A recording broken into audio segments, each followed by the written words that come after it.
Hello, my friends, and welcome to Fishtory. I am Alexander Williamson, your host, and today we have an exciting topic, as always, talking about the top 10 plants for fish and shrimp to spawn in and or around, to forage around, and to eat and grow up on. Whether it's a biotope tank and you've got all sorts of plants and areas for them to hide and graze, or whether you're just doing a spawning mop style setup or an aquascape tank like this one here at Aquarium, Zen in Seattle. He actually has his cherry tetras spawning in and around the beautiful plants in his Dutch aquascape. So there are lots of options on how to do this, and I'm going to list in a order that is somewhat going from okay to best plants, talking about my top 10 choices for plants that will help you breed little fish, whether it's in a colony like this or whether you're doing it in separate grow out tanks. All right, coming in at number 10 on our list is Valsinaria. Now, there are lots of types of val. There are corkscrew val, there's green, there's red, there's bronze, there's metallic, there's leopard, there's tiger. I mean, just about everything you can imagine. There's no lion. But, yeah, it's a beautiful plant that grows very easily. It'll grow right in sand, and it puts out these little runner plants. And it will grow up to about 2 feet tall, and then it kind of just curls over. But whether it's the root structure pulling up and out of sand where there's low nutrients like this, where fish can grow and live all throughout that area at the bottom, or whether it's the tangle that forms as a dense mat of it grows over time, that the baby fish, as well as their favorite types of microorganisms for food, it is a great plant, and it grows all the way to the top of your tank as long as it's not too deep. Number 9, Hornwort, or Ceratophyllum dermercium, and it is a very common plant. It's all over the world. The only thing is it doesn't love hard water, but it is great as a spawning mop. You can grow it as a stem plant, or you can just let it be, let it float around. In high light, it usually gets very dense and bronze or red little tips on the ends of each little raccoon tail or fox tail looking end of the plant, and that's also its nickname. Here you can see what it kind of looks like and how easy it is to grow and break apart and float. It's a ready-made spawning mop, and it's also the third best plant for eating nitrates that's common in our hobby. All right, the next plant is Pennywort, or hydrocotyle, the whole genus really, from vulgaris to verticillata to japonica and brasiliana. All of them are great choices. They make a really cool immersed plant like this, where they make little parasols, and they also create a mat at the top of the water where floating plants and things kind of jam up. But then they also put out these vines with runner roots, kind of like the val does, but it actually creates these little knots that are absolutely perfect for tetra or small fish, rasboras, rice fish, things like that, to create a home. And they can get really dense to the point where it kind of chokes out the pathways. And speaking of floating plants, or plants at the top, we got water lettuce at number 7. So Pistia stoatis, and this is a little flowering plant. There's a little flower there. It's a velvety plant. It also sucks up a ton of nitrates, nitrites, and ammonia. It also provides great cover for even adult fish, but for shrimp and fish, they can hide in that tangle of roots there, and that root tangle can grow like up to 2 feet long, and then it starts putting out daughter plants, as we call them.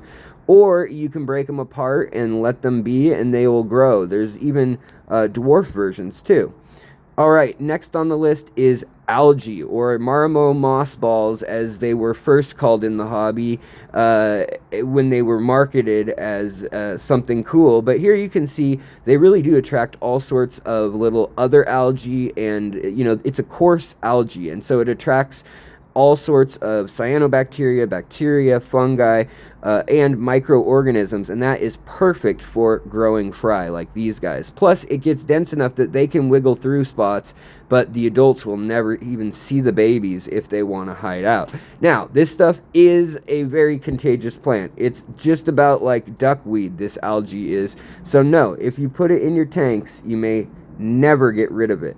Now, there's lots of algae you could use, not just marimo, moss ball type algae, or claudifera or claudiphora, however you want to say it. Nearite snails will eat it. Flagfish will eat it. Lots of live bears will eat it. But it is very persistent, as I said. So please choose carefully when you introduce it into your tanks. But that being said, it is a great place for food to hide for your critters. All right, coming in next, at number 5, we've got pearlweed, or Hemianthus micranthomoides. This is an awesome plant. I've only got kind of sparing amounts of it in my personal tanks, but it can grow into a thick mat. I've seen entire aquascapes made of it, and it is just kind of a nice little plant that's got a bunch of fine needle leaves. It'll grow in hard water, soft water, and it can really grow in between other plants. If you've got a whole jungly tank like this, it's growing in between all of the other plants. Like, you can see it actually popping up all over the place in between my other plants. It fits in, and it just hangs out there and takes advantage of low to medium light. And in shallow water, it turns into thick mats like this. So you can definitely see why it would be a good choice. Number 4, slender pondweed, or Potamogeton gayi. This is a favorite of mine, one that a lot of people don't know, and it has those beautiful lines. Look at those. See that gold line in the center of the leaf? Well, that line can be yellow, it can be green, it can be dark green, it can be all different colors, and the leaf behind it will be a dark green, and then the line will be a light green. Or if the leaf is a light green, it'll be a dark green. Or it could be bronze, and the leaf will be gold. It's really a cool plant depending on the light and the size. And it grows in these little spurts that kind of alternate at nodes. And it'll come out like this if it's growing quickly. You can see all the bunches of it, which it starts slow. You have to put one thing in the ground at a time if you want it to grow as a stem like that. But if you want just tons of it, you can just float it around and break it into pieces after it's an inch or two long with a node or two, and it will just go to town, and it will turn this beautiful color in the sun, get those lines down the center, and it can get really, really dense if you're running CO2 or if you've just got higher light. It is perfect for all your fish and for grow out tanks where you've got adult fish and mid-sized fish. It just breaks up the aggression perfectly. Absolutely love this plant, and it is very similar to the next plant that's going to be on our list. Here you can see a spindly little bit of it, and you can see that again, thread-like structure, very thin.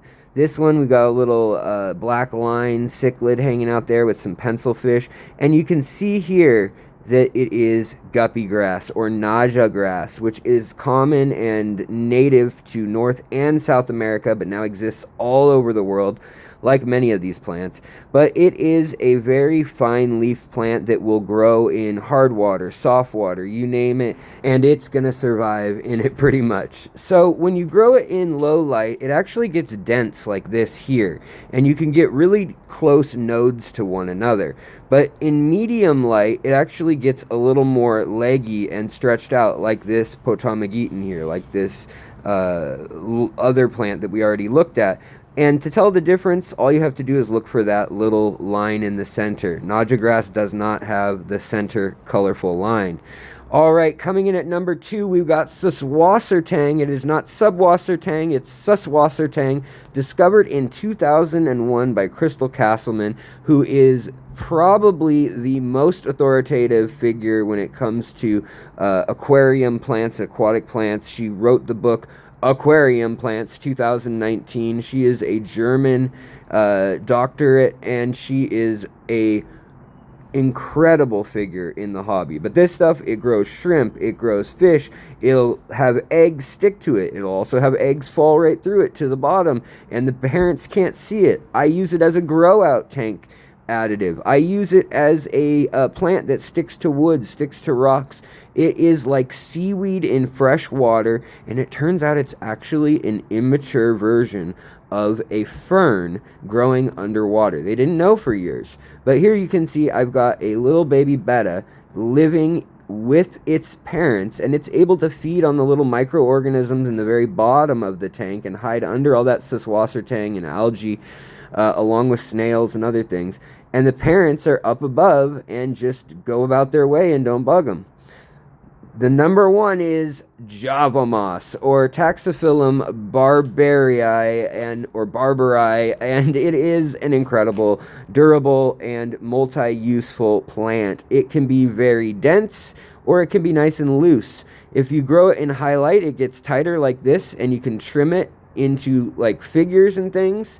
And it goes great with big plants like this Logania here that may be a really bold and colorful contrasting plant. It just contrasts so well with the Java moss growing at the base of a bold or colorful contrasting plant like this Alternanthera renickii here. And it will grow really dense and more like a Christmas tree sort of, when it is in CO2 or high light with good flow. So you can trim it like a topiary. And there you have it, my top 10 plants for helping you spawn fish and shrimp. Whether you want to grow a really natural tank with algae and lots of little microorganisms and critters running around for your fish to thrive as a holistic ecosystem, or you've got a black water tank that's too acidic for plants most of the time and you need a spawning mop but you don't want to use a plastic one.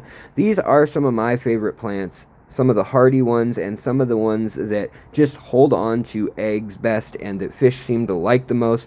Plus, I think they're just beautiful plants. So let me know what you think the best spawning plants are, and if I missed any, thanks for watching, and I will see you guys next time.